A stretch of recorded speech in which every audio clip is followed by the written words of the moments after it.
Morning all on this quiet morning, let's hope. The kids are up, but anyway, I do apologise for any background noise. That's the way it goes, isn't it, when you've got a big family. So, anyway, moving on. This is the Italeri 32 Tornado.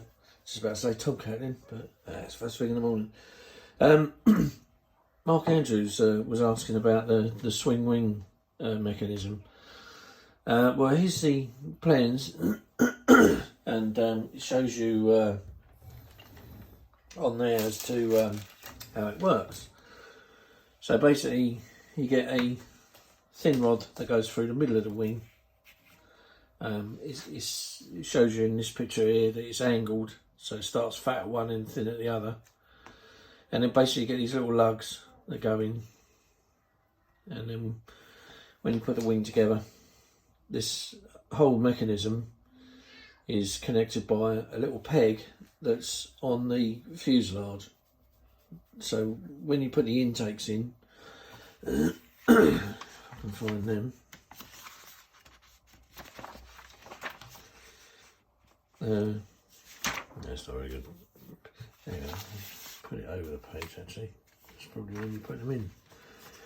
Daft ass. Oh no, that's the left wing, that's the right wing. Port and starboard, right, oh yeah. So these things here have got a little lug on. And basically what that lug does is it goes in the hole that's in the end of there, or there, this end, the fat end. So basically when you swing the wings, the weapons all move, the pylons all move at the same time. Now, you're going to have to excuse my shadow here, but I'll give you a quick demonstration. So here's the model, and there's the wing. So when this is the lug here, so you've got a screw that goes through the middle of there to bolt it and clamp it all together. And then when you move it, it all moves in sync. But I find things like this very toy-like. But in order to get the right setting, I just stick them in, and then they obviously, I might need a little strainer because actually they look like they're pointing inwards. But there it is. That's how the wing fold business works. The tailplanes are kind of like the same sort of thing. They move separate. They're not adjoined as such. And basically, I don't know whether I can show you this, but pylons are going to fall off. No, I can't. No, it's too dark. So I'll put that back there. But if we go back in the plans, right? So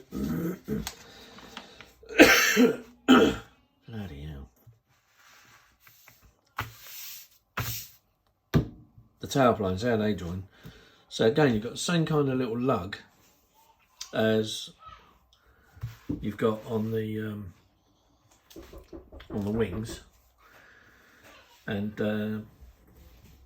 that's how it happens with that as well. They just go in, and then the engine's slot in the back, which holds the back of these in, and yeah, and they go through these very tight holes here. So you've got this peg here that goes through that hole. It's very tight. Okay. And it slots into there. That's a loose fit. So the tailplane peg going through this hole is a tight fit. What was for me anyway. Yeah, we're getting rude now. Right, let's no. So anyway, and then it goes into this slots on the back of that on a square peg for a round hole. Yeah.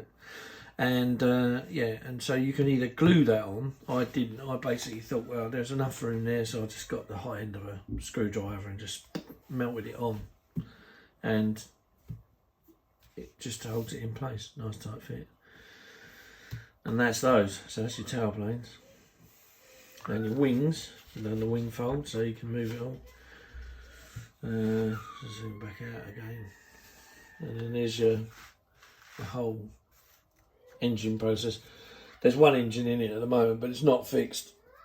I just put it in so I didn't lose it. But I think if you were going to have the engine displayed in the aircraft, you'd need to put a lot more detail in the back engine bay, because obviously it's the only detail bit is that there. The rest of it's just normal plastic, no detail in it. Afterburners, the reverser buckets. It's a great idea. Obviously, if you're having them closed, then you don't need to put all this tin fretting, apart from that one piece, I think, which just goes on the end there. So that's the only bit you need. And the same with the top. The top only has 2 bits anyway. So if you're having them open, then you'd put the rest of the bits in. I'm going to use my finger. And then they rig up like this. So I was going to have one open, one shut. But a friend of mine's offered me his 32 Tornado at a reasonable price. So I thought, well, I might get another one, so I might do the next one and put the reverse buckets open. But I've always wanted to do a Tornado. It didn't matter what scale, well, so it's a bit of preference, 48 and up. But I wanted to do one that was like, you know, hard braking on the wrong way. I remember when I was in the RAF that we had a German Marine fleet. That's different unit, different country, but he came in on the wrong way at Coltshall, and yeah, bugger me, he didn't know if it the brakes hard. Reverse thrusters came out, speed brakes went up. I don't know what, can't remember now what was wrong with him, but he basically was out on the ACMI ranges, got into a bit of trouble, came back and just did like an emergency landing, but he didn't use the arrestor wire. We had the wire out, because I remember the boys going out and rolling it across the wrong way, but anyway, that's another day, another story for another day. But yeah, it's yeah, I've always wanted to do one in the situation where there are braking on the wrong way. So anyway, so that's that. So Mark, I hope that's of some help, and anybody else who wants to get this kit, that just goes to show you what it's all about. Okie doke, the kettle's gone on, we're having coffee. I'll see you later. Bye.